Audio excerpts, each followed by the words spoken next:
আসসালামু আলাইকুম, শুভেচ্ছা সহ সবাইকে আমন্ত্রণ জানাচ্ছি চ্যানেল আই সংবাদে। আপনাদের সাথে আছি আমি শারমিন সাজ্জাদ।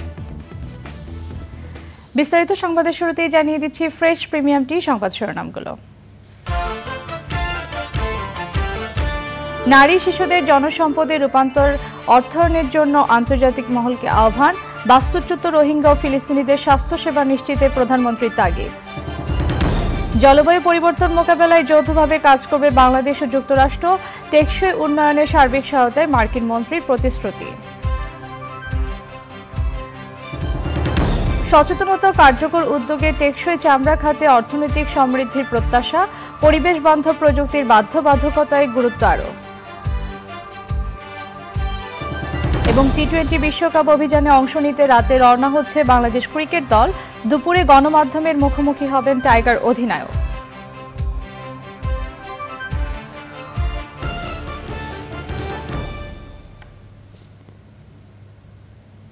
প্রিয় দর্শক, সংবাদ শিরোনামগুলো জানাচ্ছিলাম। এখনকার এই সংবাদ আয়োজন একই সঙ্গে চ্যানেলের ইউটিউব চ্যানেল এবং চ্যানেলের ওটিটি প্ল্যাটফর্ম আই স্ক্রিনে লাইভ স্ট্রিম হচ্ছে। চলে যাচ্ছি মূল প্রসঙ্গে। বিশ্বের বিপুল সংখ্যক নারী শিশুর জন্য শিক্ষা, স্বাস্থ্য ও মৌলিক অধিকার নিশ্চিত করে তাদের জনসম্পদে রূপান্তরিত করার ওপর জোর দিয়ে আন্তর্জাতিক সম্প্রদায়কে এক হাতে অর্থায়নের আহ্বান জানিয়েছেন প্রধানমন্ত্রী শেখ হাসিনা। জনসংখ্যাগত বৈচিত্র্য ও টেকসই উন্নয়ন বিষয়ে বৈশ্বিক সংলাপের উদ্বোধনীতে প্রধানমন্ত্রী বলেন, মিয়ানমার থেকে বাস্তুচ্যুত রোহিঙ্গা ও ফিলিস্তিনি জনগোষ্ঠীর জন্য চিকিৎসা ও স্বাস্থ্যসেবা নিশ্চিত করতে কার্যকর ভূমিকা রাখতে হবে। নীলাদ্রি শেখরের রিপোর্ট। বাংলাদেশে রয়েছে সফল পরিবার পরিকল্পনার দৃষ্টান্ত, দারিদ্র্য হ্রাস, অর্থনৈতিক প্রবৃদ্ধি অর্জন, নারী ও শিশু মৃত্যুহার কমানো, শিক্ষার বিস্তার, নারী ক্ষমতায়নের মতো বহুবিধ অর্জন। জনসংখ্যা ও উন্নয়ন বিষয়ক আন্তর্জাতিক সম্মেলন আইসিপিডির ৩০ বছর পূর্তি উদযাপনে জাতিসংঘের আয়োজনে জনসংখ্যাগত বৈচিত্র্য ও টেকসই উন্নয়ন বিষয়ে বৈশ্বিক সংলাপে বাংলাদেশের এসব অর্জনের কথাই উঠে আসে।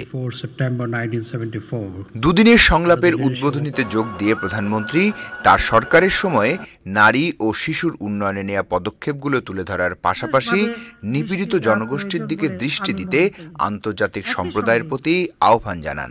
সংঘাত ও রাজনৈতিক কারণে উপদ্রুত বাস্তুচ্যুত জনগোষ্ঠীর দিকে মনোযোগ দেওয়াও অত্যন্ত জরুরি বলে আমি মনে করি। এ প্রসঙ্গে উল্লেখ করতে চাই, বাংলাদেশে আশ্রয় নেওয়া মিয়ানমার থেকে জোরপূর্বক উচ্ছেদকৃত রোহিঙ্গা জনগোষ্ঠী এবং ইসরায়েলের গণহত্যা ও আগ্রাসনের ফলে নিপীড়িত ফিলিস্তিনি জনগণের কথা। বিশেষ করে বিপুল সংখ্যক নারী ও শিশু ফিলিস্তিনে আজ প্রয়োজনীয় চিকিৎসা ও স্বাস্থ্য সেবা থেকে বঞ্চিত। প্রতিনিয়ত জীবন মৃত্যুর সঙ্গে তারা লড়াই করছে। আমি আশা করি জাতিসংঘ সহ অন্যান্য আন্তর্জাতিক সংস্থা সেখানে সকলের জন্য, বিশেষ করে নারী ও শিশুর জন্য প্রয়োজনীয় স্বাস্থ্য সেবা নিশ্চিত করতে আরও কার্যকর ভূমিকা পালন করবে। আমরা যুদ্ধ চাই না, শান্তি চাই। কাজে এই সমস্ত সংঘাত বন্ধ হোক, সেটাই আমরা কামনা করি। প্রধানমন্ত্রী বলেন, জনসংখ্যার সুষ্ঠু ব্যবস্থাপনা টেকসই উন্নয়ন লক্ষ্যমাত্রা অর্জনের নিয়ামক হিসেবে কাজ করে। বিশ্বের বিপুল সংখ্যক জনগোষ্ঠীর জন্য প্রয়োজনীয় শিক্ষা, স্বাস্থ্য ও অন্যান্য মৌলিক অধিকার নিশ্চিত করার মাধ্যমে তাদের জনসম্পদে রূপান্তর করতে হবে, যার মাধ্যমে আমরা একটি সমৃদ্ধশালী বিশ্ব ব্যবস্থা গড়ে তুলতে সক্ষম হব। এ লক্ষ্যে সার্বজনীন স্বাস্থ্য সেবা, বিশেষ করে মা ও শিশু স্বাস্থ্য সেবা খাতে আন্তর্জাতিক অর্থায়নের পরিমাণ ও সহজ প্রাপ্যতা নিশ্চিত করার জন্য উন্নয়ন সহযোগী ও আন্তর্জাতিক আর্থিক প্রতিষ্ঠানগুলোর আরও আন্তরিক হতে হবে। বাল্যবিবাহ, যৌতুক ও নারীর প্রতি সহিংসতা রোধে সামাজিক আন্দোলনের বিকল্প নেই বলেও মনে করেন প্রধানমন্ত্রী শেখ হাসিনা। নীলাদ্রি শেখর, চ্যানেল আই, ঢাকা। সফররত মার্কিন সহকারী পররাষ্ট্রমন্ত্রী ডোনাল্ড লু পররাষ্ট্র সচিব মাসুদ বিন মোমেনের সঙ্গে বৈঠক করছেন। রাষ্ট্রীয় অতিথি ভবন পদ্মায় চলছে বৈঠক। এ বিষয়ে জানতে পান্থ রহমানের কাছে যাচ্ছি। তিনি পররাষ্ট্র মন্ত্রণালয়ে আছেন। পান্থ, পররাষ্ট্র সচিবের সঙ্গে মার্কিন সহকারী পররাষ্ট্রমন্ত্রীর বৈঠকে কোন কোন বিষয় প্রাধান্য পাচ্ছে, এ নিয়ে কি তথ্য আছে আপনার কাছে?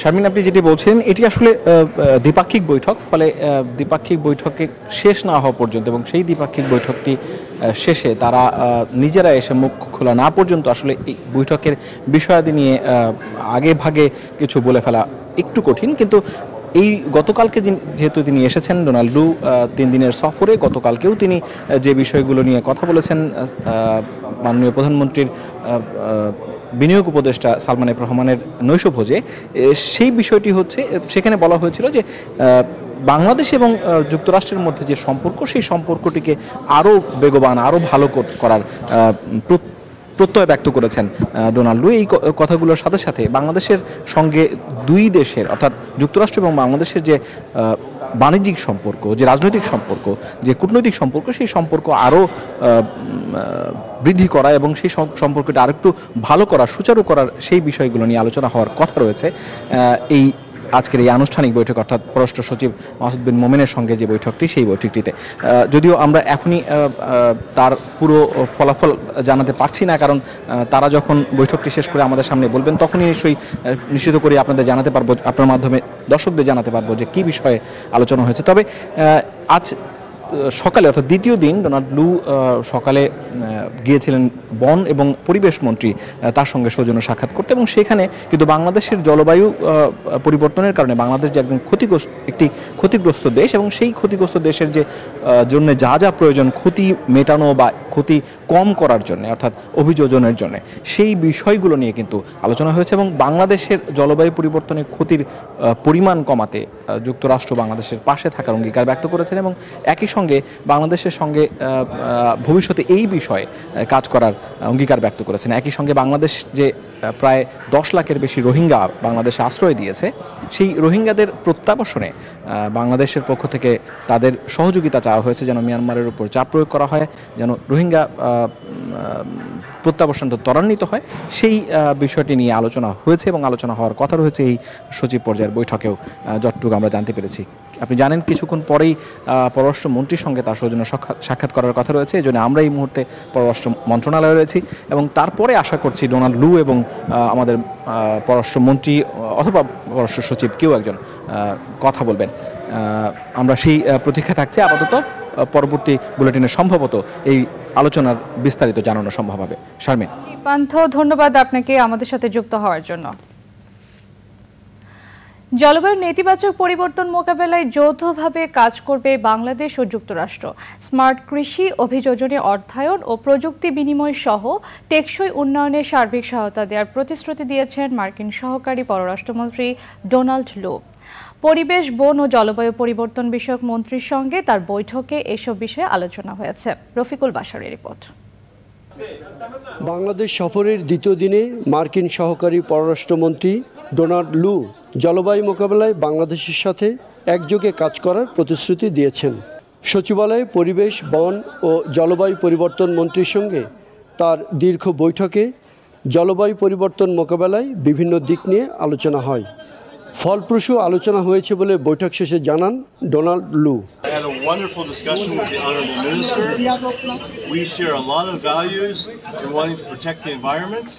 জলবায়ু পরিবর্তন মোকাবেলায় যুক্তরাষ্ট্র বাংলাদেশের পাশে থাকবে, শুধু আর্থিক নয় প্রযুক্তি সহায়তা নিয়েও আলোচনা হয়েছে বলে জানিয়েছেন পরিবেশ মন্ত্রী।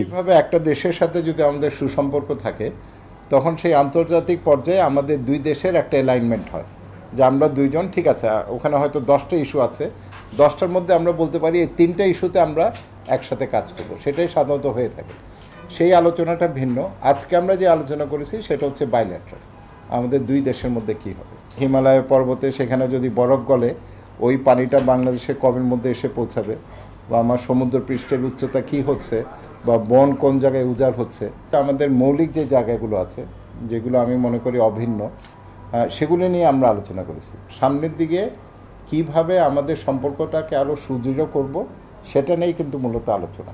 বৈঠকে নাসার দেওয়া আবহাওয়ার তথ্য বিনামূল্যে নেয়ার বিষয়েও আলোচনা হয়েছে। হিমালয়ের বরফ গলে যাওয়া, বন উজাড় হওয়া, সমুদ্রের পানির উচ্চতা বাড়া ও দূষণ সহ বিভিন্ন তথ্য পাওয়া যাবে নাসার কাছ থেকে। রফিকুল বাশার, চ্যানেল আই, ঢাকা। সব পক্ষে সচেতনতা ও কার্যকর উদ্যোগে চামড়া খাত এগিয়ে যাওয়ার মধ্য দিয়ে অর্থনৈতিক সমৃদ্ধি আসবে বলেছেন বিশিষ্টজনেরা। রাজধানীতে বৃহস্পতিবার national high level dialogue for greening the tannery and leather sector in Bangladesh বিষয়ে সংলাপকে ঘিরে চ্যানেল আই কার্যালয়ে সংবাদ সম্মেলনে বক্তারা টেকসই চামড়া খাত বিনির্মাণে পরিবেশ বান্ধব প্রযুক্তির বাধ্যবাধকতার গুরুত্ব তুলে ধরেন। আলিমাল রাজির রিপোর্ট। দেশের আর্থসামাজিক বাস্তবতায় বিপুল সম্ভাবনাময় খাত হলেও অব্যবস্থাপনা ও অপরিণামদর্শী কর্মকাণ্ডে অন্যতম সংকটজনক খাত চামড়া শিল্প। অনিয়ন্ত্রিত বর্জ্য দূষণ ও সনাতনী পদ্ধতির কারণে পরিবেশ যেমন ধ্বংস হচ্ছে, তেমনি লাগামহীনভাবে ছড়াচ্ছে রোগ জীবাণু।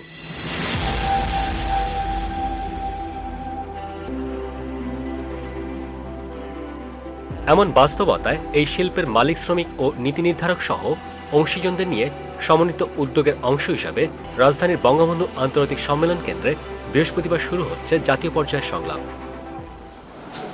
এ আয়োজন সামনে রেখে সংবাদ সম্মেলনে আসন্ন ঈদে জাতীয় পরিস্থিতি বিবেচনায় দ্রুত কার্যকর পদক্ষেপের গুরুত্ব তুলে ধরেন বক্তারা। প্রতিনিয়তই জেনে অথবা না জেনে প্রকৃতির অনেক ক্ষতি করছি। সো এই প্রকল্পটি কিভাবে এই প্রকৃতির ক্ষতিটাকে কমাতে পারে এবং এই ক্ষতিকে পুষিয়ে একটা সাস্টেনেবল জায়গায় নিয়ে যেতে পারে, এই প্রকল্পের এটা একটা উদ্দেশ্য। চামড়া সংগ্রহের আসলে মেইন সময়ই হচ্ছে এই যে সামনে যে আমাদের কোরবানির মৌসুমটা আসছে। চামড়া শিল্পনগরীর কেন্দ্রীয় বর্জ্য শোধনাগার, যেটা সিইটিপি বলি আমরা, সেটা 25,000 থেকে 30,000 ঘনমিটার পর্যন্ত তরল বর্জ্য আসলে শোধন করার ক্ষমতা আছে। কিন্তু কোরবানির সময় দেখা যায় যে তার চেয়েও বেশি 40-50 ঘনমিটার বর্জ্য আপনার এটা নির্গমন করতে হয়। জাতীয় পর্যায়ের সংলাপে পরিবেশ দূষণ রোধের উপায়, চ্যালেঞ্জ ও কর্মকৌশল নির্ধারণের মাধ্যমে চামড়া খাত পরিবেশগত মানদণ্ড অর্জনের পাশাপাশি অর্থনৈতিক লক্ষ্যমাত্রা অর্জনের আশা প্রকাশ করেন আয়োজকরা। সচেতনতা ও সময়োপযোগী উদ্যোগে চামড়া শিল্পের শ্রমিকদের জীবন জীবিকার উন্নয়ন হবে বলেও মনে করেন তারা। খুব পোটেনশিয়াল একটি সেক্টর হচ্ছে লেদার সেক্টর। এই লেদার সেক্টরকে নিয়ে কাজ করার ক্ষেত্রে এই সময়োপযোগিতা আমাদেরকে হয়তোবা এলডিসি গ্র্যাজুয়েশনের জায়গা থেকে অনেক বেশি প্রিপেয়ার্ড করে রাখবে।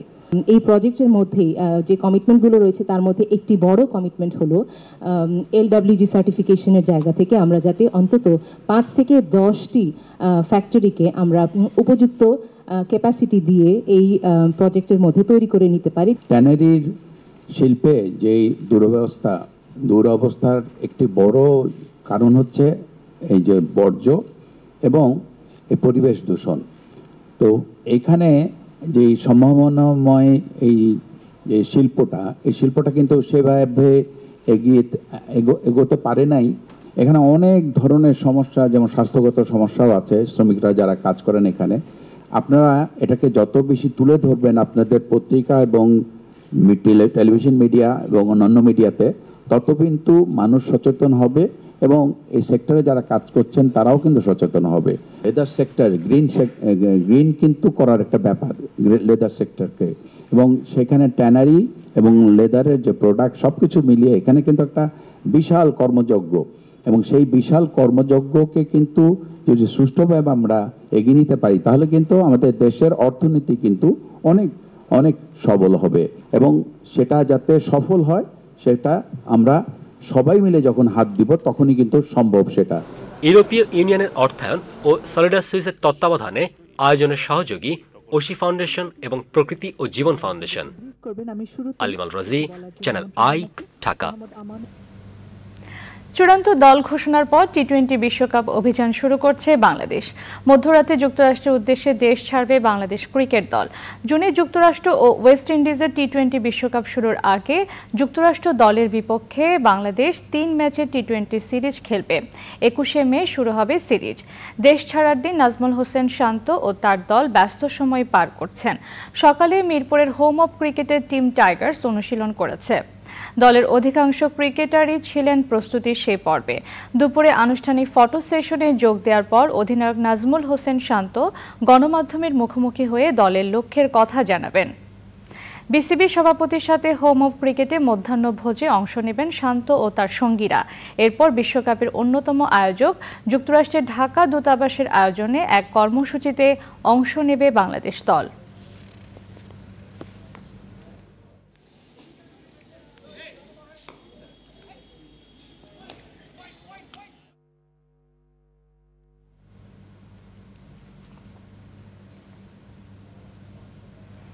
সড়ক পরিবহন ও সেতুমন্ত্রী ওবায়দুল কাদের বলেছেন, রাজধানীর বাইরে মোটরসাইকেলে শৃঙ্খলা নেই, তাই সারা দেশে হেলমেট ছাড়া কোনো মোটরসাইকেলে তেল দেয়া হবে না। রাজধানীর বিআরটিএর প্রধান কার্যালয়ে সড়ক পরিবহন উপদেষ্টা পরিষদের বৈঠকে মন্ত্রী বলেন, জরুরি পরিষেবা ছাড়া কোনো গাড়িতে হুটার ব্যবহার করা যাবে না। সে সময় সড়ক পরিবহন ও শ্রমিক ফেডারেশনের সভাপতি শাহজাহান খানের প্রস্তাব অনুযায়ী ফিটনেসবিহীন গাড়ির বিরুদ্ধে মামলা বা ডাম্পিং না করে ধ্বংস করার সিদ্ধান্ত হয়। এছাড়াও রাজধানী এবং মহাসড়কে ব্যাটারি চালিত ইজি বাইক বন্ধের কথা বলা হয়েছে বৈঠকে। টাকা সর করলে তো হবে না, পুরো বাংলাদেশ করতে হবে। নো হেলমেট নো ফুয়েল, এই নীতিতে আমরা যাব, এটা একটা সিদ্ধান্তই আমরা নিলাম। আমার কোনো প্রোটেকশন গাড়িতে হুটার বাজানো হয় না, কোনো অবস্থাতেই না। ঢাকায়ও হয় না, ঢাকার বাইরে গেলেও। জরুরি সেবা ছাড়া হুটার বাজানো একেবারেই নিষেধ। প্রিয় দর্শক, সংবাদের এই পর্যায়ে নিয়ে নিচ্ছি একটি বিরতি। বিরতির পর অন্যান্য সংবাদের সাথে জানিয়ে ফিরব।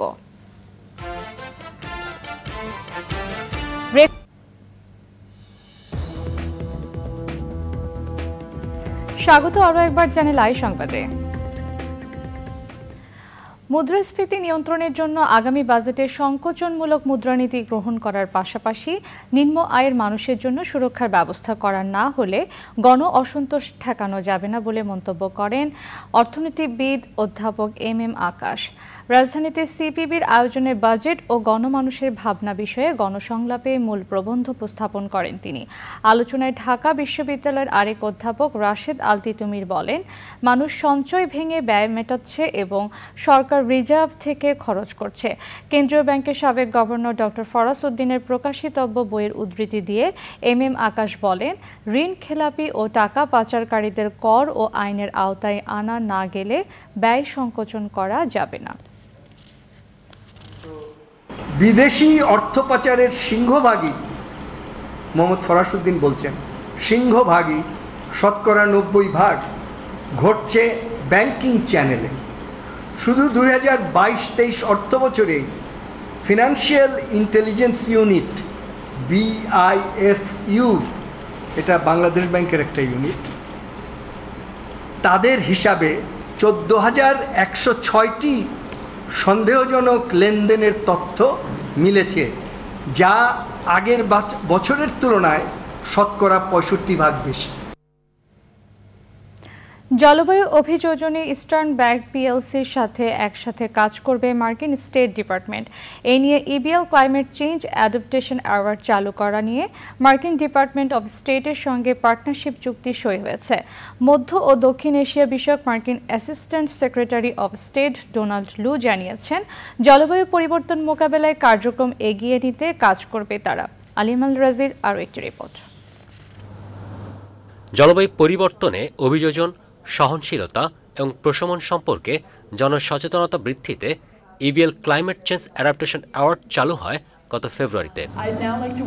এরই অংশ হিসেবে জলবায়ু অভিঘাত মোকাবেলা কার্যক্রম এগিয়ে নিতে এবার যুক্ত হল মার্কিন department of state.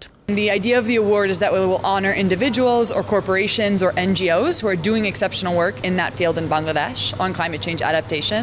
And our hope is that by recognizing people who are doing great work, এর মাধ্যমে জলবায়ু পরিবর্তন অভিযোজন এবং প্রশমন উদ্যোগ সমর্থন ও প্রচারকারী বিভিন্ন কর্পোরেট, উৎপাদনকারী প্রতিষ্ঠান, এনজিও এবং সংস্থাগুলোর প্রচেষ্টাকে স্বীকৃতি ও পুরস্কার দেওয়া হবে।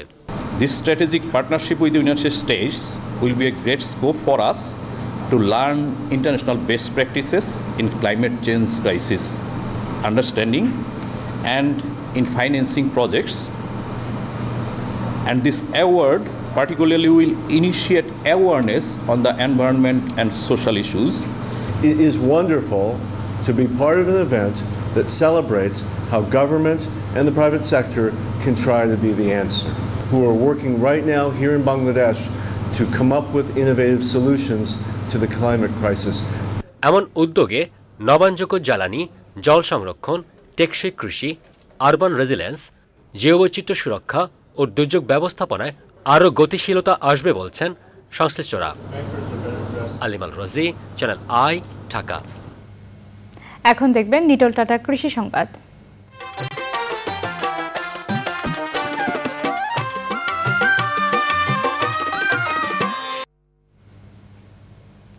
ভোলায় মুগ ও ফেলন ডালের ভালো ফলন হয়েছে।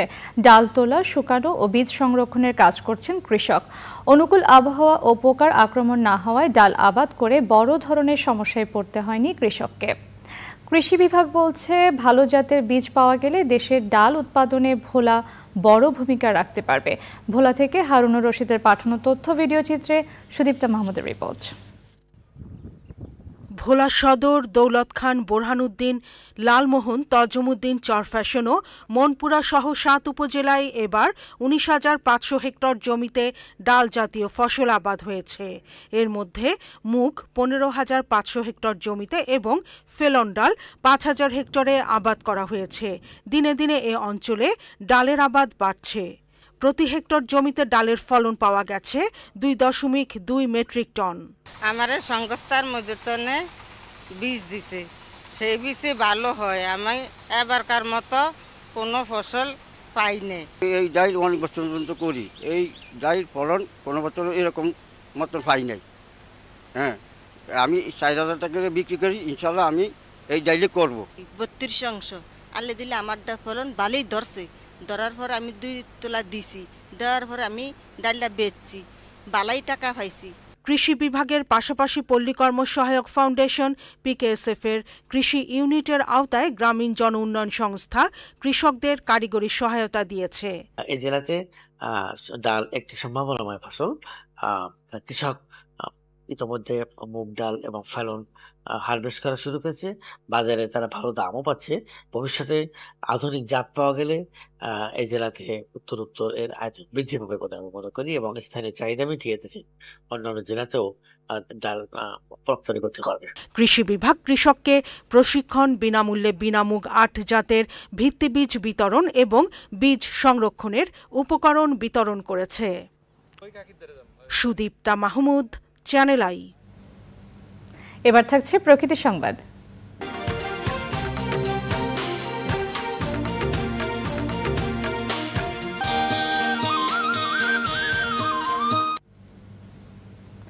দিনাজপুরে জনবসতি ও প্রাতিষ্ঠানিক দপ্তরের পাশে বিশাল ময়লার ভাগাড়। মেডিকেল বর্জ্য সহ ফেলা হচ্ছে সব ধরনের আবর্জনা। তীব্র দুর্গন্ধে বায়ুদূষণ যেমন বাড়ছে, তেমনি স্বাস্থ্য ঝুঁকির পাশাপাশি বিপর্যয়ের মুখে পড়েছে পরিবেশ প্রকৃতি। স্থানীয়রা এ বিষয়ে দ্রুত উদ্যোগ নেওয়ার দাবি জানালেও পৌর কর্তৃপক্ষ কোনো পদক্ষেপ নেয়নি। শালম শাহের রিপোর্ট। দীর্ঘদিন ময়লা না সরানোয় পৌর শহরের মাতাসাগরের ৮.৭ একর জায়গা জুড়ে বিস্তৃত ময়লা আবর্জনা। প্রতিদিনই গৃহস্থলী এবং হাসপাতাল ও ক্লিনিকের বর্জ্য ছাড়াও বিভিন্ন প্রাণীর মরদেহ ফেলা হচ্ছে ভাগাড়টিতে। তীব্র দুর্গন্ধে বসবাস অনুপযোগী হয়ে পড়েছে আদিবাসী পাড়া, মেদ্ধাপাড়া সহ আশপাশের বেশ কয়েকটি এলাকা। ব্যাহত হচ্ছে কারিগরি প্রশিক্ষণ কেন্দ্র সহ মসজিদ, মাদ্রাসা, শিক্ষা প্রতিষ্ঠানের নিয়মিত কার্যক্রম। আমরা তো স্কুলেই যেতে পারি না, রাস্তায় যা গন্ধ করে। তার কারণে থাকা যাইতেছে না, পড়তে বসলে গন্ধ, খাইতে বসলে গন্ধ, মানে বৃষ্টি বাদল হলে গন্ধটা আরো বেশি হয়। আমরা চাইতেছি জায়গাটা পরিষ্কার হইলে ভালো হয়। ঠিক হচ্ছে না, মাস্ক ছিল হাতে, মাস্ক ফ্রেন্ডের হাতে দিছি। স্কুলে যাতায়াত করতে রাস্তার মধ্যে যেত দুর্গন্ধ, যাইতেই ভয় লাগে। এই রাস্তা অনেক, এটা উন্নত করা দরকার। এই ময়লা পরিবেশে যদি দয়া করে এই পরিবেশটা একটু ভালো হইতো, তাহলে আমাদের মতো খুশি কেউ হইতো না। দূষণ ছড়াচ্ছে ভূগর্ভস্থ পানিতেও, আর এতে প্রতিনিয়তই ছড়াচ্ছে নানা রোগ জীবাণু। তো এখন যে উচ্ছিষ্টগুলো ফেলানো হচ্ছে এবং হসপিটালের বিভিন্ন উচ্ছিষ্ট এখানে ফেলানো হয়, যেটা এতই দুর্গন্ধ হয় এবং এই যে 2 দিন আগে একটু বৃষ্টি ভেস্পা গরমের কারণে প্রচন্ড গন্ধ, যেদিকে বাতাস সেদিকে কোনোভাবেই থাকা যাচ্ছে না। আমরা যারা এলাকাবাসী আছি এরা আমরা খুবই অতিষ্ঠ হয়ে গেছি। দ্রুত আমরা এটা অপসারণ চাই এবং এখানে অন্য কিছু করা হোক, এটা আমরা চাই। অভিযোগ মেনে নিয়ে দ্রুত পদক্ষেপের আশ্বাস দিয়েছেন পৌর মেয়র। রিসাইক্লিং করার একটা পরিকল্পনা হাতে নিয়েছি এবং চলমান প্রক্রিয়ার মধ্যে আছে।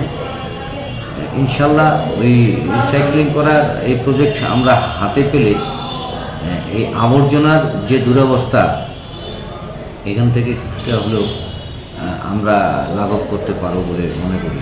শুধু আশ্বাসেই নয়, দূষণমুক্ত নগরী গড়ে তুলতে দ্রুত কার্যকর পদক্ষেপের দাবি সব মহলের। দিনাজপুর থেকে শাহ আলম শাহী, চ্যানেল আই।